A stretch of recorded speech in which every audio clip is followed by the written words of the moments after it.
I welcome you all to your channel and let us learn about the dental anomalies without any further wastage of time. Anomaly क्या होती है? This is the very important concept of odontology. Okay, anomaly मतलब कि something which is not usual, something which is different from usual, like a term which I hope you all are familiar with, anomalous behavior. मतलब कि normal नहीं है उसका person का behaviour, normal से थोड़ा हट के है, so that is anomaly. And when this anomalous characteristics are observed in the case of teeth, in the case of dental structure, there are certain reasons which contribute to this anomalous nature of our teeth, be it anomaly of size, be it anomaly of number, या फिर shape, या फिर position of teeth. इनमें से कुछ भी reason हो सकता है कि why the anomaly is present. सबसे पहले देखते हैं कि क्या होता है जब ये एनॉमली हमें नंबर में देखने को मिलती है. 32 टीथ होते हैं ग्रोन अप एडल्ट की. जब हम बात करें तो with the dental formula 2123 2123. Okay, and in case of child it is 2103 divided by 210. It is not divided by but by 2103, somewhat like this. So first case is of anodontia. Anodontia में क्या होता है? There is complete absence of teeth. Look at the figure. Okay, and in case of supernumerary teeth there is some extra teeth beyond the range. ठीक है, अब 32 से थोड़ी ज़्यादा टीथ हो सकती है, जैसे कि इस इमेज में दिखा रहा है. This is the case of supernumerary teeth. यहाँ पे 32 से थोड़ी ज़्यादा टीथ प्रेजेंट हैं. और भी एक टर्म आता है which is hypodontia. It refers to the absence of one of the 6 teeth. So इस चीज़ को भी हम याद रख सकते हैं. Okay, then we have another set of anomaly which is based on size. अगर साइज टीथ का कुछ ज़्यादा ही डिफरेंट है, अनयूजुअल है, then this type of anomaly is observe, जिसमें आता है माइक्रोडोंशिया, मैक्रोडोंशिया. नाम से ही समझ आ रहा है, माइक्रो मैक्रो.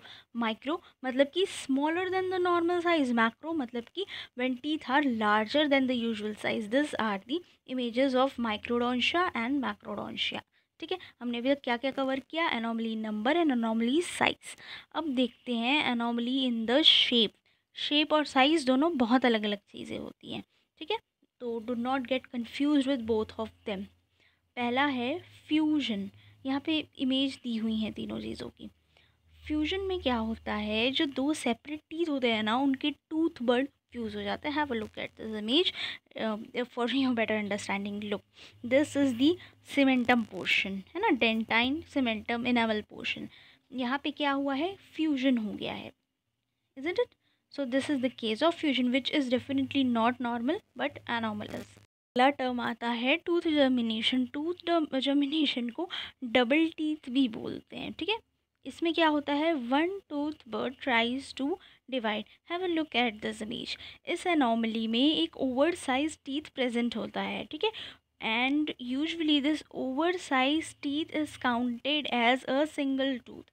यहाँ पे जो केस है उसमें. ओके, आई होप ये समझ आ गया होगा. It typically look like a single and large tooth, so there is no difference in the tooth count, and people often confuse it with tooth fusion, but no, it is not the case. Tooth fusion एक entirely different condition होती है. फिर आते हैं अगली condition पे जो है कॉन्क्रीसेंस, मतलब कि fusion at root level via cementum only. Have a look at this. यहाँ पे दोनों एडजेसेंट टीथ का यूनियन हो गया है, मतलब आपस में वो जुड़ गए हैं, बट कहाँ पे? सिर्फ सीमेंटम में.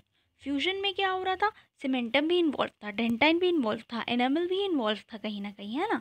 यहाँ पे एक एनलार्ज टीथ प्रेजेंट था, यहाँ पे सीमेंटम लेवल पे फ्यूजन हुआ था, यहाँ पे ओवरऑल बहुत से लेवल पे रूट एंड ये वो के लेवल पे फ्यूजन हो रहा था. Okay, in case of fusion two normal tooth birds unite to form a single large tooth. Fine, I hope ये सारे डिफरेंसेस एकदम क्रिस्टल क्लियर है. Then we have anomaly in the structure. अब यहाँ पे ओवरऑल स्ट्रक्चर में ही difference आ गया. इसके पहले हमने क्या देखा था? Shape, size and number. अब देखते हैं क्या होता है जब नॉर्मल किसी टीथ की स्ट्रक्चर में एनोमली आ जाती है. तो ठीक है, एनोमलस टूथ स्ट्रक्चर. सबसे पहला टर्म जो आता है दैट इज़ एमिलोजेनेसिस. अब ये क्या होता है भाई, एमिलोजेनेसिस हेरिडिटी एनेमल डिफेक्ट है ये एक तरह का। काफ़ी डिस्कलरेशन हो जाता है टूथ का, फ्रेजाइल हो जाता है इनेबल बहुत ही ज़्यादा। Look at the image, this is amelogenesis, है ना। डिस्कलरेशन भी यहाँ पे देखने को मिल रहा है। उसके बाद आता है डेंटायोजेनेसिस। इसमें क्या होता है, ये भी देखो, ये भी हेरिडिटी डेंटाइन डिफेक्ट है, ठीक है। ये हेरिडिटरी एक इनेमल डिफेक्ट था, and this is a dentine defect. फ़र्क है, बट दोनों ही इनहेरिटेड होता है फ्रॉम दी फोर फादर्स, ठीक है। यहाँ पे short roots and some kind of obliterated pulp is observe. फिर आते हैं फ्लोरोसिस में। Fluorosis means something definitely related to fluorine, exactly. Excess fluorine deposition कहाँ पे, इनेबल में हो जाती है, जिसकी वजह से क्या होता है, brown staining like appearance observe होता है, जैसे यहाँ पे दिख रहा है। एंड फ्लोराइड इनटेक जो रहता है वो भी काफ़ी मॉनिटर करना चाहिए लोगों में, अदरवाइज़ बहुत हाई चांसेस होते हैं इस तरह की फ्लोरिन डिस्कलरेशन होने के, ठीक है। तो ये कहीं ना कहीं स्ट्रक्चरल डिफेक्ट में काउंट होता है। ये एंटायर टीथ के जो वाइट कलर था उसको डिस्ट्रॉय कर देगा, दांतों का साइज़ बहुत छोटा कर देगा, जैसे कि एमिलोजेनेसिस में देखने को मिला था, है ना। माइक्रोडोंशिया लाइक कंडीशन तो नहीं होती है, बट फिर भी एक एबनॉर्मलिटी ये कॉज कर देता है। अब आते हैं लास्ट टॉपिक पे, जो है एनोमलीज इन पोजीशन। कहीं ना कहीं अपनी ओरिजिनल पोजीशन से टीथ तो भटक जाता है। पहला होता है एक्टोपिक इरप्शन। यहाँ क्या होता है, जो टूथ है ना वो गलत गलत जगहों पे वो हो जाता, उनका इरप्ट हो जाना, है ना। जैसे कि कुछ कुछ का वो ड्रैकुला टीथ होता है, तो दैट इज़ द एग्जाम्पल। इसका ट्रीटमेंट भी होता है, एक्सट्रैक्शन करवाया जा सकता है। कोई एक्स्ट्रा टीथ है या तो फिर कोई गलत जगह पे कोई टीथ आ गया है तो उसको एक्सट्रैक्ट किया जा सकता है। यूजुअली कैनाइन्स और मोलर में ये देखने को मिलता है। Then we have transposition. Transposition में क्या होता है, जो दो टीथ हैं वो आपस में पोजिशन स्वैप कर लेंगे। For an example, instead of incision वहाँ पे कैनाइन आ गया है, एंड इंस्टीड ऑफ कैनाइन वहाँ पे इंसीजर आ गया है। Same could be happen in the case of pre molars, और मोलर्स के केसेस में तो यूजुअली नहीं होता, बट हो भी सकता है, you may never know. This is the case, ठीक है, ऑफ ट्रांसपोजिशन। ये मैक्सिलरी कैनाइन हो गया, फर्स्ट प्रीमोलर हो गया, इनके केस में कॉमनली ऑब्जर्व किया जाता है। So I hope all this dental anomalies are extremely clear to you. And हाँ, यहाँ पे हमने ट्विनिंग को छोड़ दिया था, तो ट्विनिंग को हम कंप्लीट जर्मिनेशन भी बोलते हैं, ठीक है, ये याद रखना।